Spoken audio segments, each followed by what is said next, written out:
DRG Kids.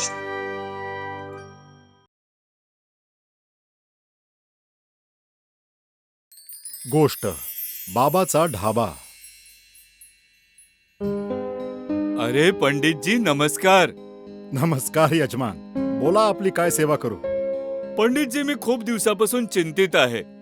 जे काही काम करतो ते बंद होतं आणि नुकसान होतं. काही उपाय सांगा. खूपच योग्य ठिकाणी आला आहात यजमान. बस एवढंच समजा की तुमची सर्व समस्या आजपासून नष्ट झाल्या आहेत. तसं तुमचं नाव काय? माझं नाव दारासिंग आहे. आता हा पोपट तुमच्या भविष्याचा निर्णय करेल. पंडितजी दरवाजा उघडून पोपटला काहीतरी बोलतात. मिठू, हा मनुष्य खूपच चिंतित आहे. यामधील एक चिठ्ठी काढून ह्यांची समस्या दूर केलीस तर ते तुला एक पेरू बक्षीस म्हणून देतील. हो, मी देईन. तेवढ्यात पोपट पिंजऱ्याच्या बाहेर येऊन चिठ्ठीवर चक्कर मारतो आणि एक चिठ्ठी उचलून वेगळं ठेवतो. पंडितजी चिठ्ठी उचलतात. हे घ्या यजमान, तुमचं उज्ज्वल भविष्य सांगितलं गेलंय. आता तुम्ही तुमच्या सगळ्या त्रासांपासून मुक्त व्हाल. पंडितजी, लवकर वाचून सांगा की काय लिहिलंय. थोडं स्वयं ठेवा. स्वयमाचं जे फळ आहे ते गोडच असतं. तेवढ्यात पोपट बोलतो. भविष्य उज्ज्वल आहे यजमानांचं. हो, तर चिठ्ठीमध्ये लिहिलंय दक्षिण दिशानम प्रस्थानम. याचा अर्थ असा आहे की तुझं काम दक्षिण दिशेला गेल्यानेच होईल. ते कसं? तुम्ही आताच दक्षिण दिशेला प्रस्थान करा. रस्त्यावर पहिले कोणतेही हॉटेल किंवा ढाबा मिळेल तिथे 3 महिने मेहनतीने काम करा आणि नंतर ते हॉटेल तुमच्याच नावावर होऊन जाईल. धन्यवाद पंडितजी. मी आताच दक्षिण दिशेला जातो. हे घ्या आपली दक्षिणा. जाण्यापूर्वी एक गोष्ट लक्षात ठेवा. ज्या दिवशी तुम्हाला तुमच्या पैशावर गर्व होईल त्याच दिवसापासून तुमचा विनाशकालही सुरू होईल. ठीक आहे पंडितजी, मी कधीच गर्व नाही करणार. सदा सुखी रहा आणि मेहनत आणि इमानदारीने काम करा. दारासिंग हात जोडून दक्षिण दिशेला जाऊ लागतो. खूप चालल्यानंतरही देखील कोणतंच हॉटेल त्याला दिसत नाही. रस्त्यावर गाड्याचं येणं जाणं चालूच आहे. चालता चालता तो शहरापासून दूर एक गावात येतो. एका झाडाच्या सावलीत तो बसतो. तेवढंच त्याची नजर एक झोपडीवर पडते ज्याच्यावर लिहिलं आहे बाबाचा ढाबा. तो झोपडीच्या आत जातो. तिथे त्याला म्हातारा माणूस जमिनीवर बसवून काही लोकांना जेवण वाढत असतो. म्हातारा माणूस दारासिंगला पाहून त्याला बसायला सांगतो. बेटा, जाऊन तिथे बस. मी तुझ्यासाठी ताट आणतो. बाबा, मी जेवायला नाही, कामासाठी आलोय. हे सगळं ऐकून आजूबाजूचे लोक हसू लागतात, परंतु बाबा त्यांना पाहतात तेव्हा ते गप्प होतात. बेटा, माझा धाबा जास्त चालत नाही. बस कसा तरी हा ढाबा चालवत आहे. कोणत्या तरी मोठ्या हॉटेलात काम कर. इथे मी तुला काहीही देऊ शकत नाही. मी म्हातारा असल्याने जास्त काम नाही करू शकत. बाबा, मला काही नको. बस मला तुमच्या ढाब्यावर काम करू द्या. तुम्हाला काहीच करावं लागणार नाही. मी मेहनत करेन. तुम्ही फक्त आराम करा.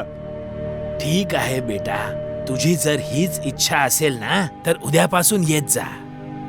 उद्यापासून नाही बाबा, मी आतापासूनच कामाला लागतो. तुझं नाव काय आहे बेटा? दारासिंग. बाबा, तुम्ही खुर्चीवर आरामात बसा. दारासिंग बाबांना खुर्चीवर बसवून पटापट ग्राहकांना जेवण वाढू लागतो आणि ग्राहक खुश होतात. बाबा, चांगलं केलं ह्याला कामावर ठेवलं. आता तुमचा ढाबा खूप चांगला चालेल. दारा मेहनतीने काम करू लागतो. ढाब्यावर ग्राहकांची गर्दी वाढू लागते. ढाबा खूप चांगल्या प्रकारे चालू लागते. बाबा नवे कपडे घालून गल्ल्यावर पैसे घेण्याचे काम करतात. काही दिवसानंतर त्या झोपडीच्या जागी एका पक्क्या भिंतींचं हॉटेल तयार होतं. दाराने अजून काही लोकांना कामावर ठेवलं आहे. आता हॉटेलच्या बाहेर देखील टेबल खुर्च्या ठेवल्या आहेत. 3 महिन्यानंतर बाबा आजारी पडतात. बेटा, तू तुझ्या मेहनतीने एवढ्या कमी वेळेत याला झोपडीपासून हॉटेल बनवलं आहे. तू माझं स्वप्न पूर्ण केलं आहेस. पण बेटा, आता माझी अखेरची वेळ आली आहे. नाही बाबा, असं बोलू नका. तुम्हाला काहीही नाही होणार. हे घे बेटा, हे हॉटेलचे कागद आहेत. हे हॉटेल मी तुझ्या नावावर केलं आहे. माझ्यानंतर तू याचा मालक होशील. एवढं बोलून बाबा आपले डोळे बंद करतात.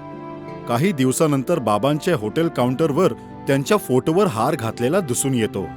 दारासिंग कॅश काउंटरवर बसलेला होता. ग्राहकांची गर्दी झाली आहे. तेवढ्यात एक भिकारी त्याच्या जवळ जाऊन जेवण मागतो.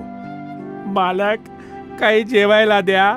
खूप भूक लागली आहे. देव तुमचं भलं करेल, तुमच्या साऱ्या इच्छा पूर्ण करतील. दारासिंग आता बदलला आहे. त्याला पैशांचा गर्व चढला आहे. तो भिकारीला खूप जोरात रागवतो. देव माझं काय भलं करणार? अरे भिकारी, चाल जा इथून. इथे तुला काहीच मिळणार नाही. देव भला करणार म्हणे. मालक, एवढा गर्व चांगला नाही. गर्वाने रावणाचा सर्वनाश केला. फक्त 2 भाकऱ्या खाऊ घाला. भिकारी कुठला? माझ्याशी वाद घालतोस? कालू, जग्गू, या भिकारीला धक्के मारून बाहेर हाकला. तेवढा जग्गू आणि कालू भिकारीला पकडून बाहेर घेऊन जातात आणि जोरात धक्का देतात. भिकारी जमिनीवर पडतो. मग दुखी होऊन तिथून निघून जातो. तेवढ्यात हॉटेलमधील सर्व ग्राहक जेवण सोडून जाऊ लागतात. दारा सगळ्यांना थांबवण्याचा प्रयत्न करतो. अरे थांबा, जेवण करून जा. थांबा. हॉटेल रिकामं होऊन जातं. दारा डोकं पकडून बसतो. संध्याकाळपर्यंत कोणताच ग्राहक येत नाही. जेव्हा दारासिंग आपल्या पैशाचा गल्ला उडून बघतो तेव्हा त्यात एक कवटी ठेवलेली मिळते. तो घाबरतो. भूत भूत ओरडून पळू लागतो. तेवढ्यात 2-3 ग्राहक येऊन जेवणाचं ऑर्डर देतात. ऐका, 2 स्पेशल थाळी द्या. अरे हे काय? जेवणात तर पाल आणि बेडूक आहेत. छी छी, चला इथून.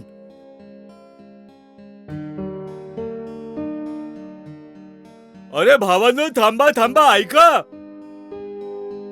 अरे जा जा, कोण खाणार इथे? आम्हाला इथे नाही खायचंय. दाराला चारी बाजूने म्हाताऱ्या भिकाऱ्याचा चेहरा दिसत आहे. अचानक भिकारी दिसतो आणि तो मग गायब होतो.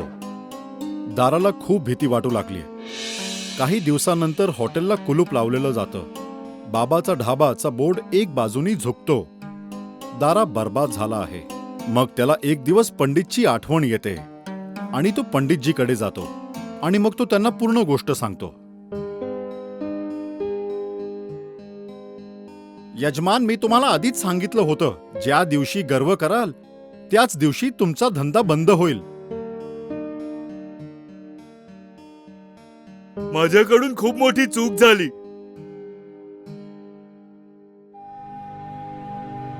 मी पैशाच्या प्रकाशाने आंधळा झालो होतो. मला त्या म्हाताऱ्या भिकारी सोबत वाईट वागायला नको होतं. ते साधारण भिकारी कोणी दुसरे नव्हते, पण ते हॉटेलवाले बाबा होते ज्यांनी तुला कामावर ठेवलं होतं. पंडितजी, हे माझ्याकडून काय झालं? आता मी काय करू? बाबाच्या नावावर त्यांच्या आत्म्यासाठी एक पूजा कर आणि सगळ्यांना एक दिवस मोफत जेवण खाऊ घाल. आणि आजपासून तुझ्या हॉटेलमधून कोणी सुद्धा भुकेला जाऊ नये. आता जा, सर्व काही ठीक होईल. पाहिलंस ना आपल्या स्वतःच्या गर्वाचे फळ. आज नंतर अशी चूक मी कधीच नाही करणार. दारा आपल्या हॉटेलमध्ये एक पूजा करतो आणि त्याच दिवशी सगळ्यांना मोफत जेवण खाऊ घालतो.